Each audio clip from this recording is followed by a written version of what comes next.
Hello and welcome to another video tutorial, and in this video we are going to discuss AES or Advanced Encryption Standard, what it is, some of its features and how it is used. So first of all, when it comes to cybersecurity, the Advanced Encryption Standard is one of those acronyms that you see popping up everywhere. That's because it has become the global standard of encryption and it is used to keep a significant amount of communication safe. The Advanced Encryption Standard is a fast and secure form of encryption that keeps prying eyes away from our data. We see it in messages and messaging apps like WhatsApp and Signal or Telegram. Programs like VeraCrypt and WinZip are also using it, and in a range of hardware and a variety of other technologies that we use all the time. Moving forward, we are going to discuss some of the AES features.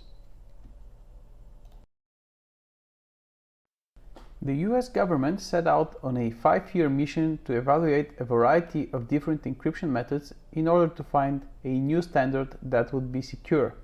The National Institute of Standards and Technology, NIST, announced that it had finally made its selection in late 2001. Their choice was a specific subset of the RIGO block cipher, with a fixed block size of 128 bits and the key sizes of 128, 192, and 256 bits. It was developed by John Diemen and Vincent Ryman, two cryptographers from Belgium. In May of 2002, AES was approved to become the US federal standard and quickly became the standard encryption algorithm for the rest of the world as well. NIST, or also known as the National Institute of Standardization Technology, specified the new advanced encryption standard algorithm must be a block cipher capable of handling 128-bit blocks using key size at 128, 192, and 256 bits. Other criteria for being chosen as the next advanced encryption standard algorithm included security, which is competing algorithms were to be judged on their ability to resist attack. As compared to other submitted ciphers, though security strength was to be considered the most important factor in the competition. Cost, on the other hand, intended to be released under a global, non-exclusive and royalty-free basis. The candidate algorithms were to be evaluated on computational and memory efficiency. And of course, the third feature specified by NIST was the implementation. Should the algorithm and implementation characteristics to be evaluated included the flexibility of the algorithm, stability of the algorithm to be implemented in hardware or software, and overall relative simplicity of the implementation. Those key specifications were taken in consideration when the AES was created. 15 competing symmetric key algorithms designed were subjected to preliminary analysis by the World Cryptographic community, including the National Security Agency. In August 1999, National Institute of Standardization and Technology selected 5 algorithms for more extensive analysis, and these were MARS, submitted by a large team from IBM Research, RC6, submitted by RSA Security, Reindeer, submitted by 2 Belgian cryptographers we mentioned earlier, Serpent, submitted by Ross Anderson, Ellie Behem, and Lars Knudsen, and Twelfish, submitted by a large team of researchers from Counterpane Internet Security, including noted cryptographer Bruce Schneier. Implementations of all of the above were tested extensively in different languages, including Java, for speed and reliability in encryption and decryption, key and algorithm setup time, and resistance to various attacks, both in hardware and software-centric systems. Members of the global cryptographic community conducted detailed analysis, including some teams that tried to break their own submissions. After much feedback, debate, and analysis, the Reindeer cipher a mash of Belgian creators, last names Damon and Reinemann, was selected as the proposed sub-algorithm for AES in October 2000 and published by National Institute of Standardization and Technology as the US FIPS Pub 197. So here is how AES encryption works in basics. AES comprises three block ciphers, 128, 192 and 256.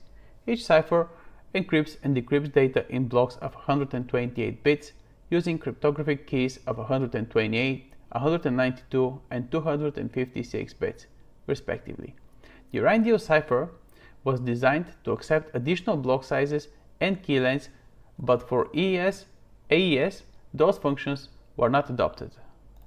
Symmetric, or also known as a secret key ciphers, use the same key for encoding and decoding, or encrypting and decrypting. So the sender and the receiver must both know and use the same secret key. All key lengths are deemed sufficient to protect classified information up to the secret level, with top secret information requiring either 192 or 256-bit keys length. There are 10 rounds of 128-bit keys, 12 rounds of 192-bit keys, and 14 rounds for 256-bit keys. A round consists of several processing steps that include substitution, transpositioning, and mixing of the input plaintext and transform it into the final output of ciphertext. The AES encryption algorithm defines a number of transformations that are to be performed on the data stored in an array. The first step of the cipher is to put the data into an array, after which the cipher transformations are repeated over a number of encryption rounds. The number of rounds is determined by the key length, with 10 rounds for 128 bits keys, 12 rounds for 192-bit keys, and 14 rounds for 256-bit keys. The first transformation in the AES encryption cipher is substitution of data using a substitution table. The second transformation shifts data rows. The third mixes columns. The last transformation is a simple, exclusive or XOR operation performed on each column using a different part of the encryption key. Longer keys need more rounds to complete. It is important to understand the way that the encryption works, because there are a lot of things that happen to our data when it's being encrypted. For example, the key expansion is a critical step because it gives our keys for the later round. Otherwise, the same key would be added in each round, which would make the AES easier to crack. In the first round, the initial key is added in order to begin the alteration of the plaintext. The byte substitution step, where each of the data points is changed according to a predetermined table, also performs an essential role. It alters the data in a non-linear way in order to apply confusion to the information. Confusion is a process that helps to hide the relationship between the encrypted data and the original message. Shift rows is also critical, performing what is known as diffusion. In cryptography, diffusion essentially means to transpose the data to add complication. By shifting the rows, the data is moved from its original position, further helping to obscure it. Mixed columns act as a similar array, altering the data vertically rather than horizontally. And at the end of the round, a new round key that was derived from the initial key is added. This adds greater confusion on the data. The process of adding round keys, byte substitution, shifting rows, and mixing columns alters the data, but it can still be cracked by cryptanalysis, which is a way of studying the cryptographic algorithm in order to break it. Shortcut attacks are one of the key threats. These are attacks that can crack the encryption with less effort than brute forcing. When AES was being designed, shortcut attacks were found for up to 6 rounds of its process. Because of this, an extra 4 rounds were added for the minimum of 128-bit AES as a security margin. The resulting 10 routes give the encryption method enough legroom to prevent shortcut attacks under today's techniques and technology. This was a brief description of the AES encryption, so I hope you learned something new and you find it interesting. And if you did, please like the video and subscribe for our channel. Thank you very much for watching.